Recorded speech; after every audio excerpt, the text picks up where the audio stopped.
Entre Georgia, Carolina del Sur y Carolina del Norte, suman más de 26 millones de habitantes. A pesar de esto, las grandes áreas metropolitanas de estos estados están situadas internamente, alejadas de la costa atlántica, lo que las diferencia mucho de los estados del noreste y Florida. Entonces, ¿por qué no vive más gente en la vacía costa este? Hola y bienvenidos a Geografía con Jeff. Hoy exploraremos otra región relativamente vacía de Estados Unidos. Esta vez nos dirigimos al sureste. Y aunque en esta zona viven millones de personas, en comparación con el noreste y Florida, resulta extraño que no haya más gente viviendo en la costa de esta región. Y como siempre, hay una razón geográfica para ello.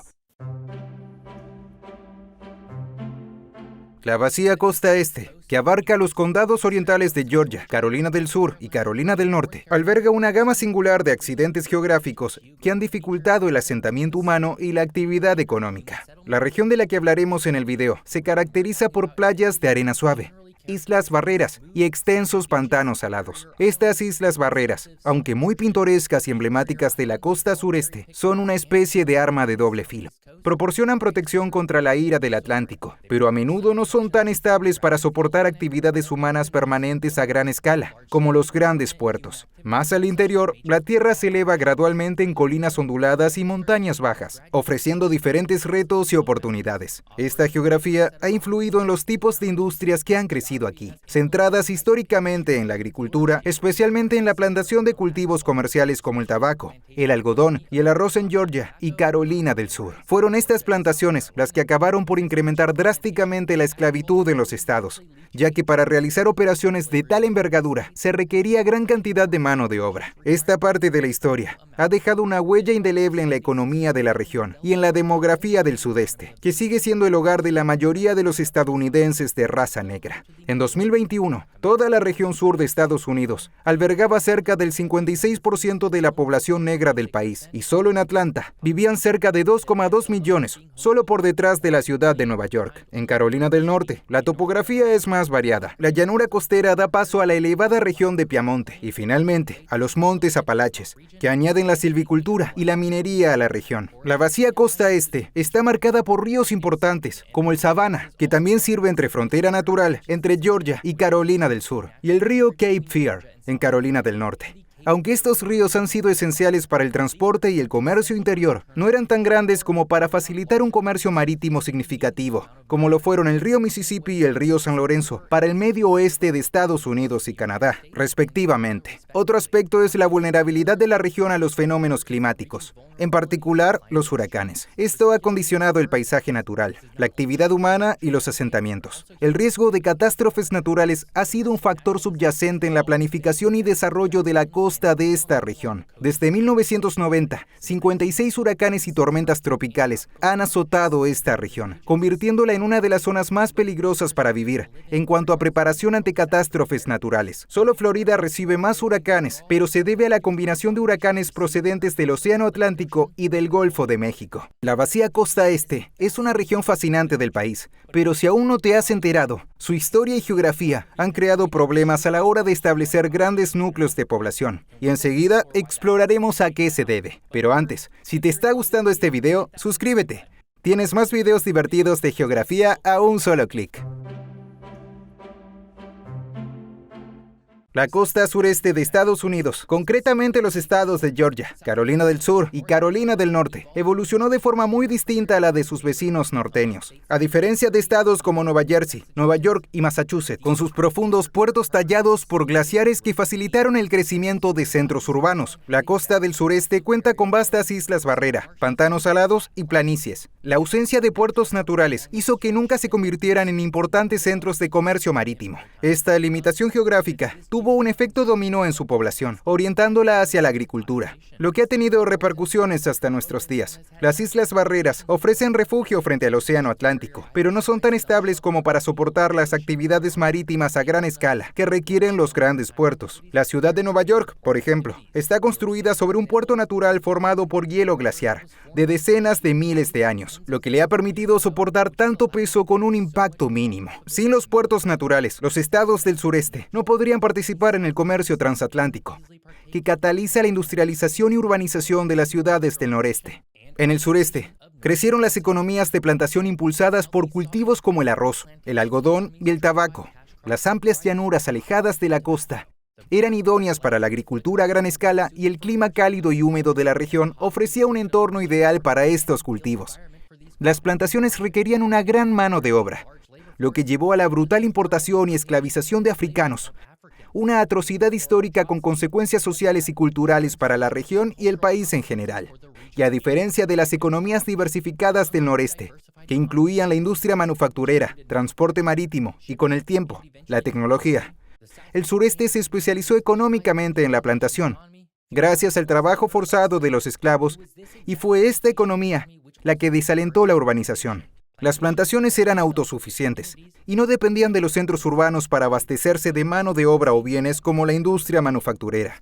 Los pequeños pueblos y ciudades surgidos solían estar orientados a apoyar las prácticas agrícolas, no a la producción industrial. Ni siquiera los importantes ríos de esta región, como el Savannah y el Cape Fear, compensaban la falta de puertos naturales, ya que servían principalmente al comercio interior. Hoy, el legado de esta geografía sigue haciéndose sentir, incluso cuando la economía se diversifica y la tecnología disminuye las limitaciones de la geografía. La histórica agricultura del sureste ha dejado una huella indeleble. Aunque ciudades como Atlanta y Charlotte han surgido como grandes metrópolis al convertirse en centros de transporte y diversificar sus economías, la zona costera aún conserva las huellas de una época pasada de plantaciones y estilo de vida rural.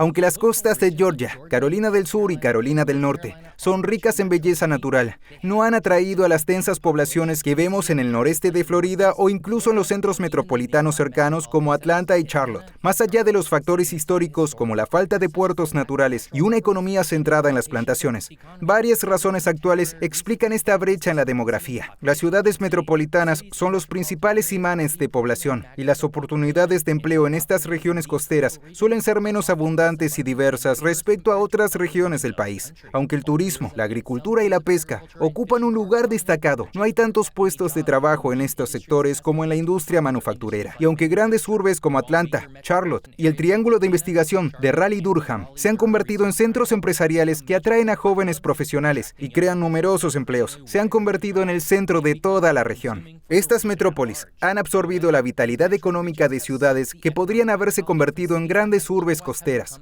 y gran parte de ello se debe a las infraestructuras. En cuanto al transporte, las grandes ciudades suelen ser centros neurálgicos que facilitan los desplazamientos nacionales e internacionales, y en esta región, Atlanta se ha convertido en el principal centro de transporte, dejando atrás a la mayoría de las demás ciudades de la región. Atlanta fue conocida por ser uno de los mayores centros ferroviarios del país y sigue teniendo el aeropuerto más grande. Por ello, ciudades como Savannah, Georgia, no tienen tantas opciones de transporte, desalentando a las empresas a establecerse en ellas. Hoy, toda esta región alberga a algo más de 10 millones de personas, una cifra considerable, pero que, comparada con el desarrollo de otras regiones de la mitad oriental del país, sigue estando relativamente vacía. Las mayores áreas metropolitanas de la región serían Columbia y Charleston, en Carolina del Sur, con unos 820,000 y 800,000 habitantes cada una. Fayetteville y Wilmington, en Carolina del Norte, con 520,000 y 282,000 habitantes, y Savannah, en Georgia, con 404,000 habitantes. Y aunque ninguna de estas áreas metropolitanas es tan pequeña, todas juntas suman menos de la mitad de los 6,1 millones de habitantes de Atlanta. Algo interesante porque Charleston precede a Atlanta por más de 150 años. Curiosamente, a pesar de que Atlanta es, con mucho, la ciudad más grande de la región sur del país, Charleston, Carolina del Sur, precede a la capital de Georgia en más de 150 años. Por su ubicación en la costa atlántica, el deseo de gobernantes coloniales de acceder fácilmente a sus nuevas tierras y la necesidad de transportes marítimos. Charleston debería haber crecido hasta convertirse en la ciudad dominante del sureste y no Atlanta. Por desgracia, la historia no suele ser así. Uno de los factores clave en la evolución de las dos ciudades es el papel que Atlanta ha desempeñado como centro de transporte. Fundada inicialmente como centro ferroviario con el nombre de Terminus, su estratégica ubicación ofrecía un nexo para múltiples formas de transporte, enlazando la riqueza agrícola del sur con los mercados del medio oeste y noreste. Esta localización céntrica se reforzó con el desarrollo del Aeropuerto Internacional Hartsfield-Jackson de Atlanta, que ha crecido hasta convertirse en uno de los aeropuertos más transitados del mundo, atrayendo empresas y residentes. Y aunque Charleston lleva más de 100 años de ventaja, su geografía suponía una limitación que no tenía Atlanta.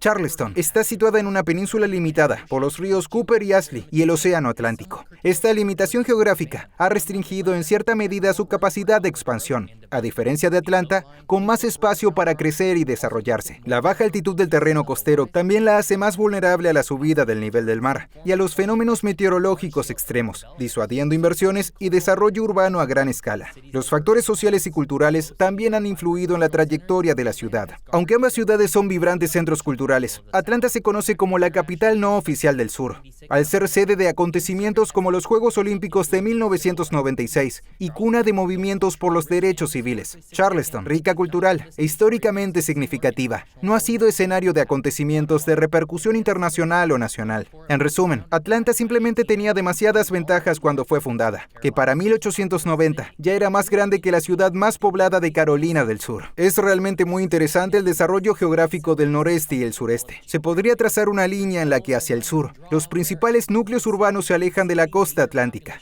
Pero aunque muchas de estas comunidades costeras carecen de la misma población de Atlanta o Charlotte, siguen teniendo mucho más que ofrecer en cuanto a servicios culturales e históricos. Espero que hayas disfrutado aprendiendo más sobre la vacía costa este de Estados Unidos. Si es así, suscríbete a mi canal. Y si quieres ver más de mis videos, aquí tienes uno especialmente para ti. Gracias por verme. Hasta la próxima.